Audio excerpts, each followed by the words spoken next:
Welcome back. So today I'm going to be showing you guys how to overclock XIM. So we got XIM right here. Make sure you guys look right here. I got XIM right here. We got the hood right here. We got mouse, keyboard, PlayStation 4 controller here. So yeah, we got all the essentials. So let's get into it.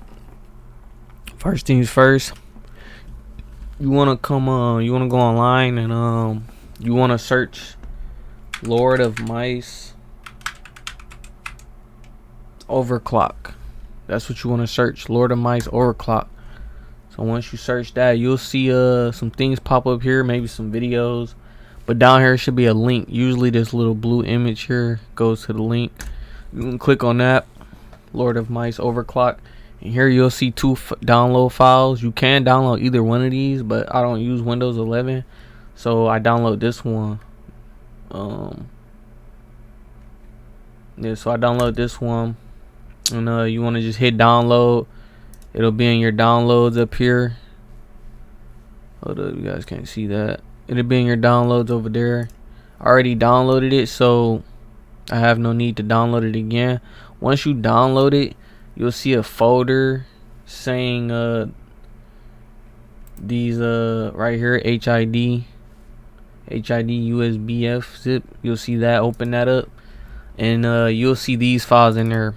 These files right here. You will see these files right here.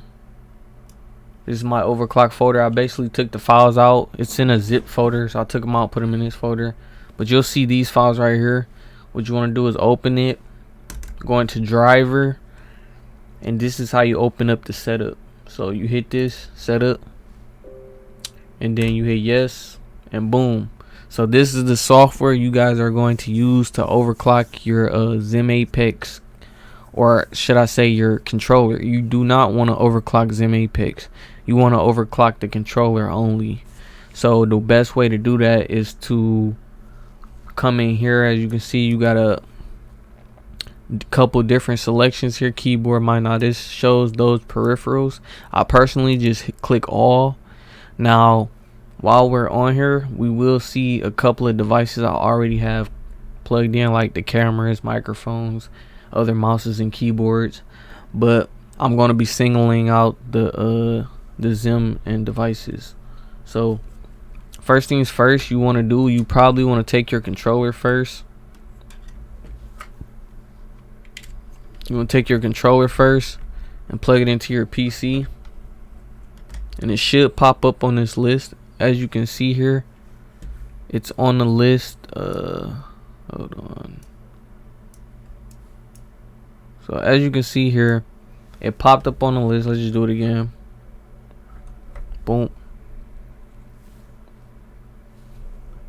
There it is. So I already have it overclocked. What I'm gonna do is put it back how it should look. So I'm gonna do this right quick. I'm gonna unplug it and plug it back in. So boom. So look, when you plug in your controller for the first time, it should look like this. It should say controller as well, controller, and it should say 5 interval. You want to look at the intervals, you want to look at the rate, you want to look at the filter, and you want to look at the child's name, the device's name. So here it says 5. So these are the inputs: 10, 1, 6. You want it to say 1. So this says 5. It's default. This is the default. So to change this to 1 millisecond, to change your PlayStation 4 controller to 1 millisecond, you just want to hit 1000 hertz, and then you want to hit filter, and then you want to hit install, then you hit open. Boom. So at that point it worked. You want to do is unplug it, replug it, and boom. Now the device wireless controller is at 1000. Filter on, yes. 1000. Interval 1. So now this controller is running at 1000 hertz 1 millisecond. So after you do that, you can pretty much plug in your keyboard and check to see if it's running at 1000. Boom, the keyboard popped up. It's a default 1 interval. That means it's already running at 1 millisecond. So we unplug that. So also what I like to do is I like to plug all of my XIM peripherals inside the XIM hub without the XIM device, and then I'll plug this into the PC, and boom, this is how you get all your peripherals to pop up instantly. As you can see, all 3 of these peripherals popped up, except for the mouse probably. See if it pops up. It might have popped up. Let's replug it.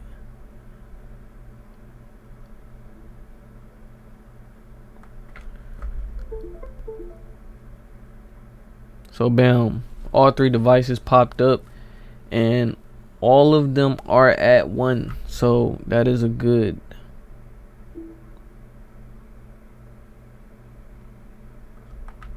Six and 10, those are cameras and mics. So ignore 6 and 10.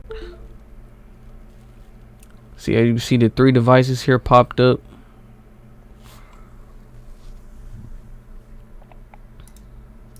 Everything else is at 1. The 3 devices are at 1, 1, 1. So those are all at 1 millisecond. So you basically want to set your mouse to 1 millisecond with the software. The keyboard to 1 millisecond with the software. If your keyboard doesn't support 1 millisecond with the software, and this software shows that it's not 1 millisecond, you can set it to 1 millisecond here. Mine's is already at 1 millisecond. So now I'm going to plug in XIM to see what happens when I plug XIM in. It's a little bit different reaction to the software.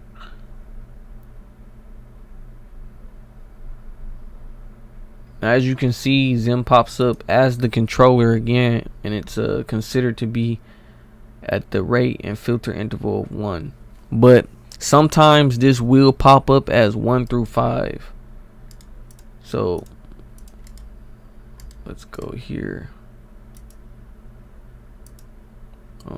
So yeah, if you click this and you go to default, and then you take filter off and you hit install surface, this will restore your controller back to the default polling rate. So after you do that, you just want to unplug it. Then when you plug it back in,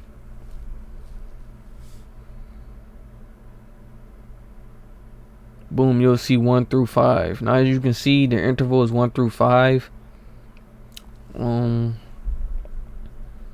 Generally, if XIM Apex, you don't want to overclock the XIM Apex, because the XIM Apex is already overclocked. I don't even I think you can overclock it, but it's a certain requirement to overclock your XIM. You mainly just want to overclock the controller. If you overclock your XIM, the movement will become a bit stiff when you aim. So you want your movement smooth, so you only really want to overclock the controller. But as you can see, the controller and XIM is being recognized as the same, because this is on 5.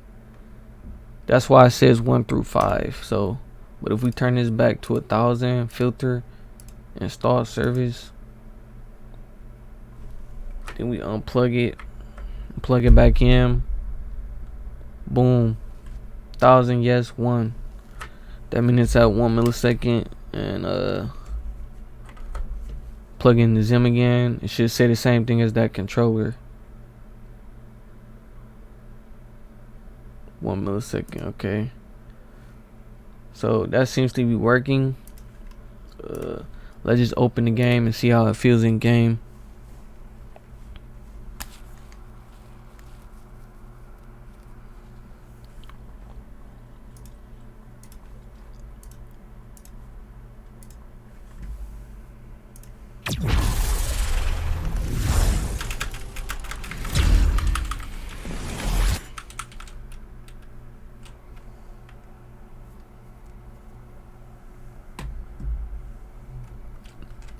So I usually test this out inside the menus or in the firing range. So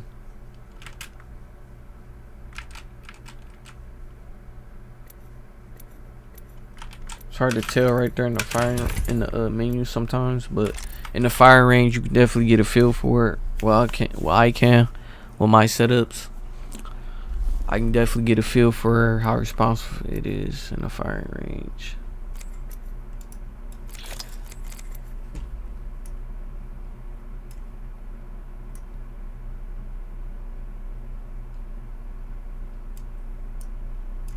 let's take this off. We're on game now, so let's see what it feels like. So yeah, this is definitely overclocked now. I can feel it. It's much more responsive.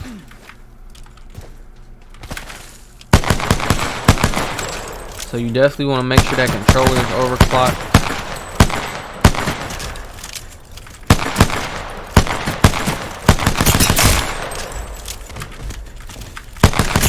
I'm out of light ammo. So this is how you get the most speed out of your XIM. You technically rocking like 4 milliseconds now, basically.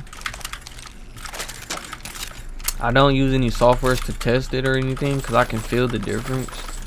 So as you can see, and I will have some gameplay that you guys can watch to see the reaction speed in the gameplay. It's pretty noticeable how smooth and how smoother and the tracking and responsiveness is. So this is working pretty much properly.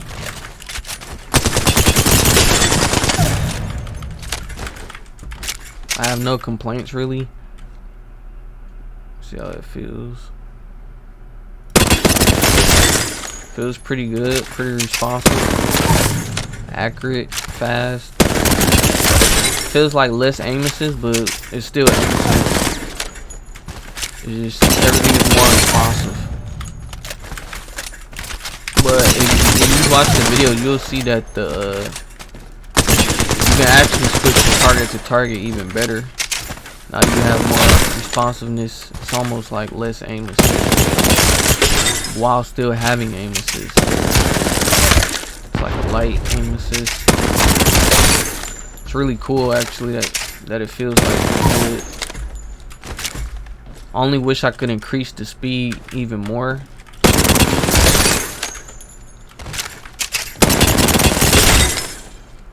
Shout out to the guy who brought the overclocking of the controllers to my attention. I tried it ever since I tried it that day. It's been pretty good. Then I reset the controller back. Even not overclocking your controller, XIM still feels pretty good at the default controller rate. Some may even prefer that rate, not sure, but you definitely get enhanced tracking and responsiveness once you overclock your controllers. It's most likely worth doing. You just have to adjust to it. Just that software is a bit weird, so once you get used to the software used to do it, you should be good. If you unplug your controller and put it back onto a console, it doesn't, I don't think the overclock transfer over to the console, not with the controller. The controller will force it back. I mean the console will force the controller back to the its normal polling rate. But as long as you're playing PC, every time you plug in your PC it should be the same. If not, you can always just check through the software, make sure it's running at 1.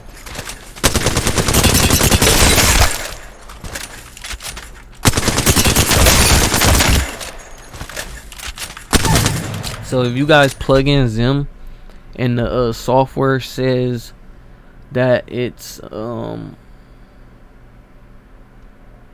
don't know, if the software says that it's at 1 and then your movement feels like really stiff or something, then you may need to set the XIM back to default and then plug the controller back in and set that to 1 millisecond, 1 interval, and then see if it still says that XIM is on 1 or 1 through 5.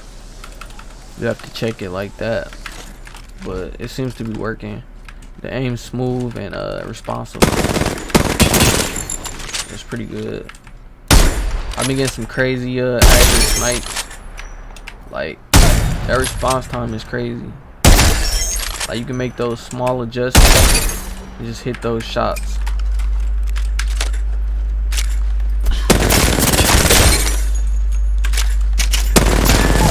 It's pretty amazing. But I hope you guys enjoyed the video. Please leave a like and subscribe. Leave a comment below if you guys did this and how it worked out. I hope you guys enjoyed the video and stay tuned for the gameplay. Enjoy